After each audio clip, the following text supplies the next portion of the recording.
नमस्कार, तरुणाष्टमीमध्ये आपलं सर्वांचं स्वागत आहे। सध्या आपण छत्रपती संभाजीनगर शहराजवळील प्रति सातारा या ठिकाणी आलो आहे। हे सातारा खंडोबाचं मंदिर आहे। या ठिकाणी जे आहे तर गेल्या 3 दिवसापासून किरणोत्सव सुरू आहे आणि आजही किरणोत्सव झालेला आहे। आपण पाहतात माझ्या पाठीमागे की प्रति सातारा खंडोबाच्या या ठिकाणी जे आहे तर कशा पद्धतीने जे सूर्याची किरण आहे ते खंडोबावर पडतात आणि कशा पद्धतीने या ठिकाणी भाविक सुद्धा दर्शनाला येतात।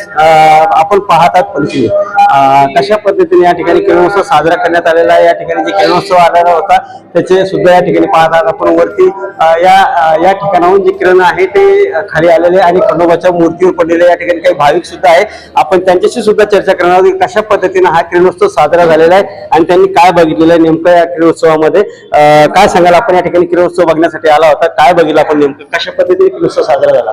छत्रपती संभाजीनगरचे कुलदैवत खंडोबाराया सातारा परिसर येथे 3 दिवसापासून किरणोत्सव चालू आहे।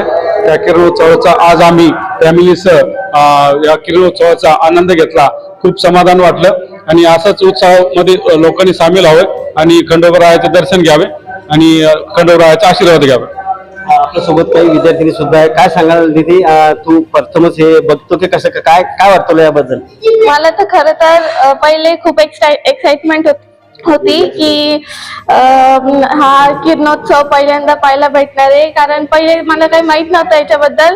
पहिले माहिती होतं तर कोल्हापूरच्या देवीबद्दलच माहिती होतं, पण जसं मी लोकमतच्या पेपरमध्ये बातमी वाचली तसं आम्ही सगळे फॅमिली सोबत इथे किरणोत्सव बघायला आलो। आणखी आपल्यासोबत काही महिला आहेत, त्यांच्याशी चर्चा करणार आहोत आपण। काय सांगाल ताई, आपण सध्या किरणोत्सवासाठी आला, काही आणखी भाविक आहे, आपण त्यांच्याकडून सुद्धा जाणून घेणार आहोत की कशा पद्धतीने किरणोत्सव त्यांनी आनंद घेतलेला आहे। काय सांगाल सर, आपण किरणोत्सव बघितलेला आहे, कशा पद्धतीने आपण या किरणोत्सवाचा आनंद घेतलेला आहे? मी काल पेपरमध्ये ती न्यूज वाचली होती ती, तर त्यामुळे मी खूप एक्साइटेड होतो की हा किरणोत्सव आपल्याला बघायला भेटतोय आणि मी एकदम वेळेवर आलो आणि मला किरणोत्सव बघायला भेटलं तर मी खूप संतुष्ट झालो। काय वाटतंय किरणोत्सवाबद्दल, एक वैज्ञानिक म्हणा किंवा मग धार्मिक म्हणा, काय वाटतंय? ही आता जे आपले पूर्व शिल्पकार आहेत त्यांनीच काहीतरी एक व्यवस्थित त्यांच्या माइंडसेट ठेवून जो आहे किरणोत्सवाचा हा जो सूर्य दर्शनाचा जो आहे त्याला आपण सूर्य अभिषेक म्हणू खंडोबांचा, याची एक व्यवस्था केलेली आहे आणि म्हणजे पर्टिक्युलर त्या तिथीनुसार तो किरणोत्सव जसं महालक्ष्मी अंबाबाईला होतं त्याचप्रमाणे इथे सातारा खंडोबा छत्रपती संभाजीनगर खंडोबाच्या इथे बघायला मिळाला। तर आपण बघत आहात की हे होते भाविक, यांना जो किरणोत्सव बघितला त्या किरणोत्सव बघून त्यांना सुद्धा मोठा आनंद झालेला आहे।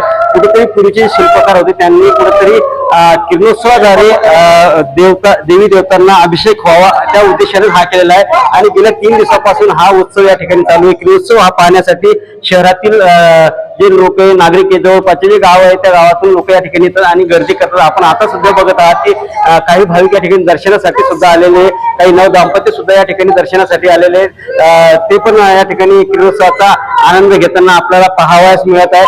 आपण जे पुजारी आहात त्यांच्याशी सुद्धा चर्चा करणार आहोत की कशा पद्धतीने हा किरणोत्सव दरवर्षी साजरा होतो आणि यावर्षी त्याचे कसे सध्या सुरू आहे, काय सांगाल आपण? मी विक्रम विजयराव धुमाळ, सातारा खंडोबा मंदिर मुख्य पुजारी। दरवर्षीप्रमाणे याही वर्षी श्री खंडोबा देवाचा किरणोत्सव हा साजरा झालेला आहे। त्यामुळे CP साहेब आल्यामुळे आपलं पोलीस कमिशनर प्रवीण पवार साहेब यांनी आल्यामुळे त्यांनी आपल्या कॅमेऱ्यामध्ये आणून सगळ्यांच्या निदर्शनात आणून दिलं, त्यांचे मी खूप खूप धन्यवाद म्हणतो। कशा प्रकारे साजरा होतो, किती वाजेपासून किती वाजेपर्यंत आणि कशा प्रकारे ते खंडोबाच्या मूर्तीवर किरण येतात?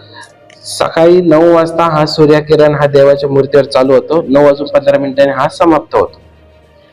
तर आपण बघितलं हे होते सातारा प्रति सातारा खंडोबाच्या या ठिकाणचे पुजारी, यांनी सांगितलं आहे की 9 वाजता बरोबर हा चालू होतो आणि 9 वाजेच्या नंतर हा जो किरणोत्सव हा 9 वाजून 9:15 वाजता समजा हा संपतो। अशा प्रकारे प्रति सातारा खंडोबा या ठिकाणी हा किरणोत्सव मोठ्या उत्साहात साजरा केला जात असतो। मी रवींद्र सुरकर, तरुण महाराष्ट्र, छत्रपती संभाजीनगर।